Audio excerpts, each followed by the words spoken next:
Although there are hundreds of pond fish farmers in the country currently, majority of them are into tilapia production, but they contribute to less than 10% of the country's annual aquaculture produce. The numbers seem wholly inadequate looking at the consumption pattern of the Ghanaian. Ghana's total annual agriculture produce for 2017 stood at 50,000 metric tons. Now this number had grown to 64,000 metric tons as at 2020. But looking at the per capita fish consumption annually, currently standing at 25 kg, which is higher than the world's figure of 18.9 kg and Africa's at 10 kg. It tells you how important it is for more people to venture into the aquaculture space. So that is why it's important to have this discussion, because the emerging craze for catfish consumption is opening up a lot of opportunities for pond farmers and the youth to venture this space to increase the production numbers. My name is Prince Apia, and thank you for joining us on Food Chain. I hope you enjoy the discussion.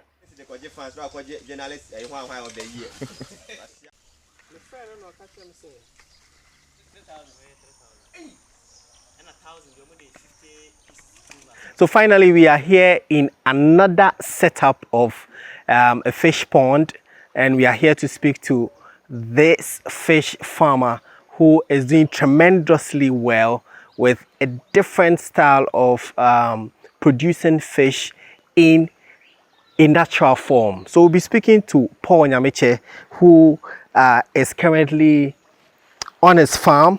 Mr. Nyamiche, thank you very much for joining us on Joy Business. Thank you. All right, so tell us, how did it start for you? Oh, actually, I started not for commercial purpose. I wanted to use it to feed the family. Okay. So this was the first pond that I constructed. So I started with tilapia. So when I started this, the tilapia was going over. So during the Harmattan season, they started dying. Okay. So I contacted the fishery people. So they came here and they said, okay, tilapia, one thing that they know is when we are doing it in the lake, those people are like Volta Lake and those, that's where you can even survive. Okay. But doing it in the pond at that time, sometimes it takes a year and there are a lot of problems. They like clean water. Tilapia like clean water. Fresh water. Yeah, so when the water get damaged a little, it becomes problems for them. So they advised me that why don't I move into catfish? Okay. Because that one is more profitable and they can survive any water. And so I just took all the tilapia off and I stuck in the catfish. So within 2 or 3 months, it was in at that time it was at the Harmattan season. So I was doing well. So I said, oh, then why don't I construct another pond? That is where I constructed this bigger pond. This bigger so one. This one can take up to 4,000 catfish. So you have 4,000 currently? Right now I have 3,000. Okay. I have 3,000 catfish. Wow. So for how long have you been doing the catfish business? Let's take getting to 2 years. 2 years now. Yes, and every year, in year cycle, I harvest 2 times. Okay. Because within 5 months, if you feed them well, within 5 months you can harvest them. 4 months, 5 months, you can harvest them. All right. So I after harvesting, I do the smoking myself. Then I sell it. I send some to outside. I have customers, some in Cape Coast, some in Accra. So when after drying them, we send them to come and buy it. And you have some office that we supply them. Okay. So tell me about the difference between doing the catfish and then the tilapia, because I've realized that now there's this strange craze for catfish and a lot of farmers like yourself are going into catfish. What is the difference between the two? The difference between the two is tilapia, they can't survive under hard condition when the water gets a little polluted. Okay. Because when we are feeding them, sometimes when we overfeed them, the water pollutes. But catfish, even when you feed them with this earthen pond like this, sometimes when you overfeed them, it doesn't affect them. Even if it's polluted? Yeah, if it's polluted, because normally there will be a new water from the grounds to come and dilute it, so it doesn't. But for when it comes to tilapia, if I was to read tilapia here, at this one you see they will be garnishing air. Okay. Because there will be no oxygen in the water, so they can't stay in the water, so they'll be up. Out, yeah. So in case the water is polluted, they will be out like 2 or 3 days. So a little they will start dying. Out. And so, but when it comes to catfish, me since I started this, I've not recorded like 100 mortalities. Like I've stuck a catfish, and during harvest, I will say, oh, okay, when I come like 50, 20 catfish have maybe got dead or something like that. I haven't seen some before. Okay, okay. But for the tilapia, you were Tilapia I was counting. Even this one, when I dig this pond, I tried with catfish, tilapia to see whether the space, and I was having that problem. Okay. So I just choose to stop the tilapia and move into catfish.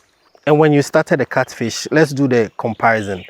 How has the business been for you? Oh, the business has been very good.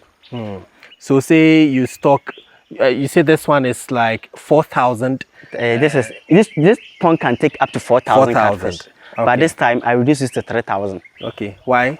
Oh, sometimes we need space For the fish. and not like the pond can take 4,000 or 5,000, so you are going to stock them. What normally is that? Because they feed, you have to know your capacity, how you can feed them very well. Because feeding and water, these are the two key things, feeding and water. So if the water is dirty, they can't survive, they'll be start dying. And if you don't feed them well, you are not going to get your results. Let's talk about the type of pond you have here. We know that there are a lot of people who go with the trampoline and the tank. The tank type. But yours is different. Tell us about the reason for this one and the benefits you think it has. When I started with this, I was trying, I have the tank pond at the top there. Okay.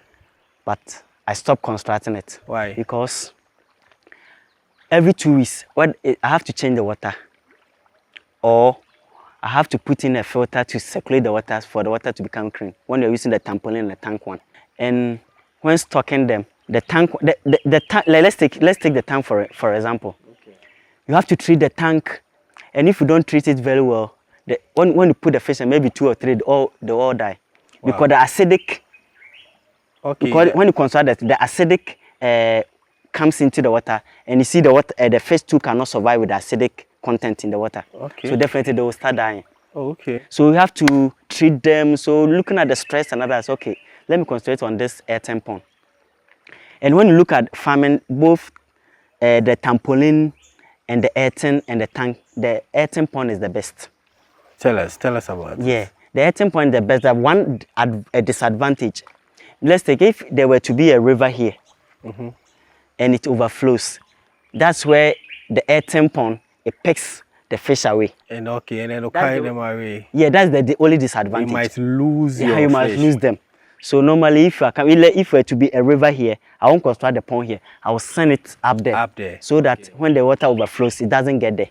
So we have to use this pipe to channel the water there. All right. So here, the water comes from the grounds. There's no river, so all the water comes from the ground. Okay. So you see, if you look at that thing there, the down there, that is where the water comes from. All right. You see, if you look at it, you see the water are coming, dropping small. Okay. So they drop into the pond. So this way, if I'm to close this pipe, because I've not stocked, I'm not ready to start. I'll be stocking at the end of the month. All right. So I just have to put a pipe here to close the pipe. Okay. So that the water doesn't pass and get into this pond. Okay. So then you see that this one will become full. If you look at, that's the level. If you look at where. All right. So that's where. So until the water. The water will come and they'll get to that level. To flow into this one. Yeah. It gets. You close this one. I close this one. All right. So the earthen pond is the best. But if you don't have, if I was to enter into the cafe, I don't have this kind of clay or this place to do it. For the best thing for me to go is to go to the tank for the tank and or the trampoline. Okay.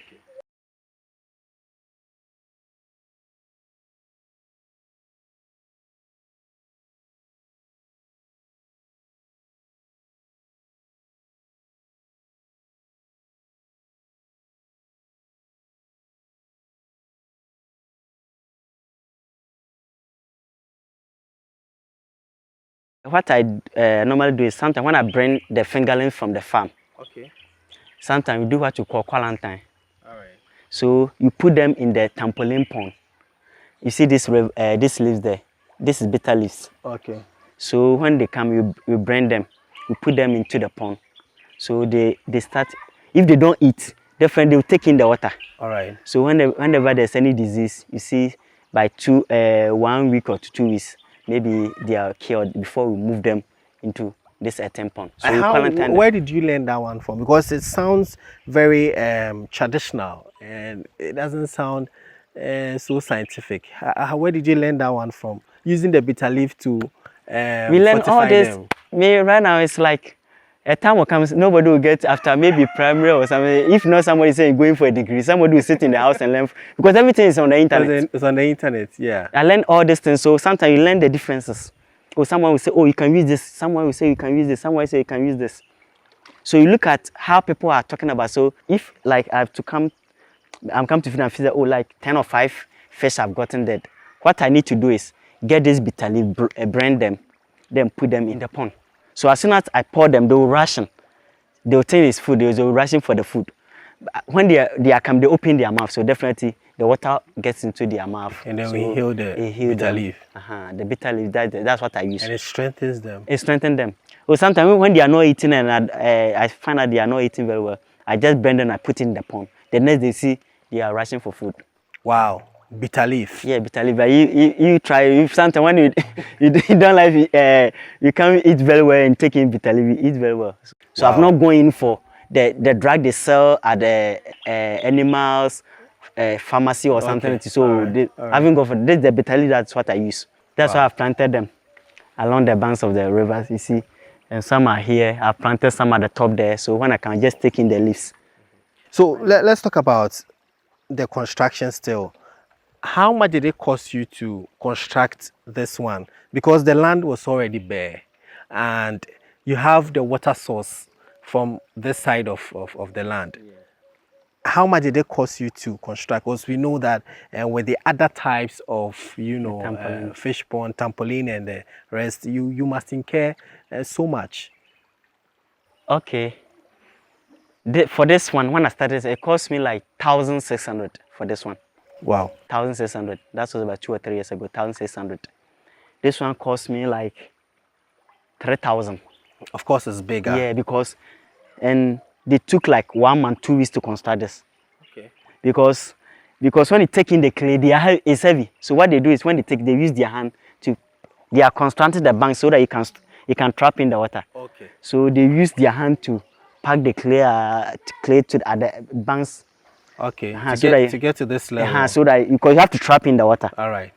So if you look at where the pair is, so the water flow like this. So you have to close that place so that the water can stack in. Okay. Okay. So it cost me that. It didn't cost me much. So this one was 1,000. The bigger one was 3,000. Yeah, 3,000. And this one it cost me like 1,002 or 1,000 or so. All right. So then after digging it, then you wait for the water to fill it. Yeah, you just have to do. You have to do your. So right now, this where the water is coming is serving me as inlet. Okay, yeah. And this is the outlet. Okay. So this is the outlet into this other pond. So normally the reason I don't stock them all at once now because this pond, when they are, let's say this one is about 3 months old. So if I stock in, this one will be like 1 month or so. If the water from here gets into this one, it doesn't become dirty. Because when they grow, after 3 months going, for them they can survive in the mud or in the so they get the water very muddy and other hands. Okay. So you learned that putting a net on the pond would prevent animals from. Because the time I brought them, what I noticed, there was some bed. Okay. Sometimes you come in the morning, you come to feed them. You see, some of them will be lying here, and you see, they have been chewed, and there are some blood coming out from them. Okay. So apart from snake, if it were to be snake, you have been swallowed it or you have been. So what was it? So I just tried to search from the net. What are the possibilities? And I was being told, oh, bears when they see them when they are small, they just sometimes when they are cutting them, it fall from their mouth, then they fall on the ground because as soon as their body gets hurt, they will die. Okay. Sure. So then I learned, so you have to cover it with net. So formerly I was using some nets, and after having, when you take it, you can't use it again. Okay. So I decided to buy this one. That one, it was like, if the one that you can buy 100 seed can cover all this one. But this one is very expensive. But this one, I can take it off after harvesting. I just use it to cover it again. Okay. Is it nylon? This line. This is the quality one. They have different type. All right. So with this, you are okay. You don't Yeah. have any external external force causing mortalities on the causing mortalities on the fish pond. Wow, wow, that's beautiful. So finally, the catfish business is taking over, or has taken over the tilapia production. Yeah, if I were to be around Lake Volta, I could have done the, what do you call it, the catfish, the tilapia. Yeah. Or if I were to be around lake, I could have done the tilapia because they like clean water. So the best place for you to do this thing, what do you call it? To do this is the catfish. Okay. And you know, catfish, when you smoke it, it's very expensive. Than the tilapia Yeah, now? tilapia. Yeah, catfish are very expensive. Wow. Because you can buy, when you smoke, like let's take 1 kg, or let's say 2 kg, the bigger ones. When you smoke them, you can sell it like, let's take 1.5 or 2 million when they are very big. Okay.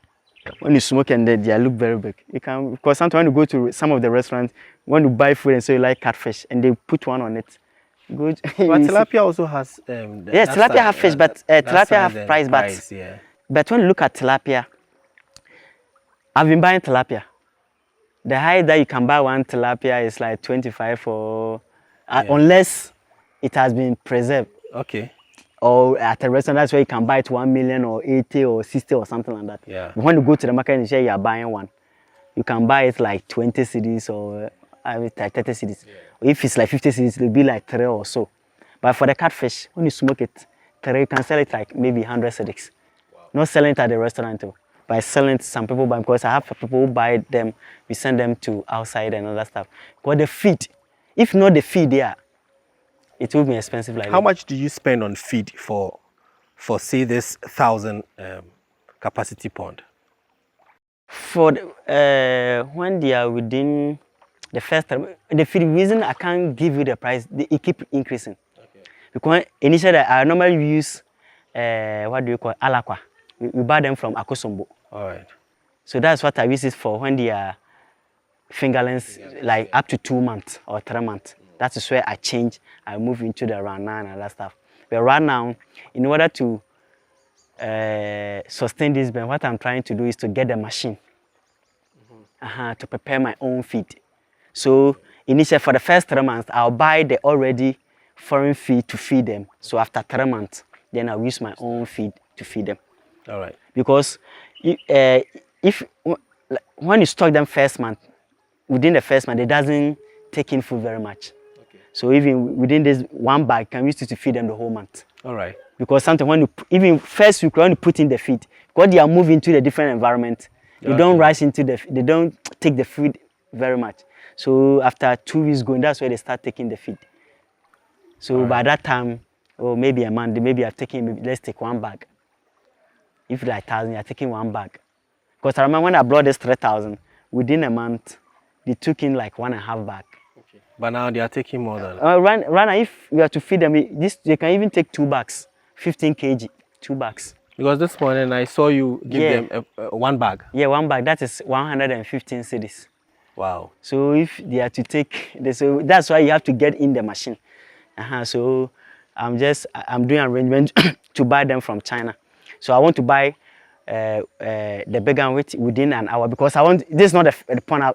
We have another land that I want to construct another pond. And so I want to, when the machine comes in, that is where I will move into the land. So the time will come, I'll do my own hatchery. Hatchery is when you have to stock them 1 year. Okay. So before you can do hatchery, so that you can get your own fingerlings, so that you don't go outside and go and buy the fingerlings. Wow. Because the fingerlings, some are 70 pesos, some are 1 cedi, some are 1 cedi, 20 pesos. And one fish can give you like two 2,000 or 3,000 fingerlings. No, so then if you have your own hatchery, then you are making. And a hatchery too, you have to have time. Okay. You can't use it open space like this.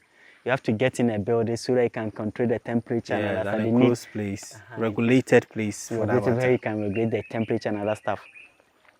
But it looks good for you, very and good. I think you are doing so well with what you are doing and the plans you have to expand as well. What would be your advice to especially the youth who are watching you at the moment? There are issues about unemployment and all that. What would be your advice for the youth looking at the challenges at stake? The challenges is when we advise the youth to enter into the farming, like this catfish business, the feed alone. Let's take this one. If this morning I feed them 100 cedis, so even if I feed them 100 cedis, another 100 cedis, because catfish, if you have to feed them well, you have to feed them twice a day.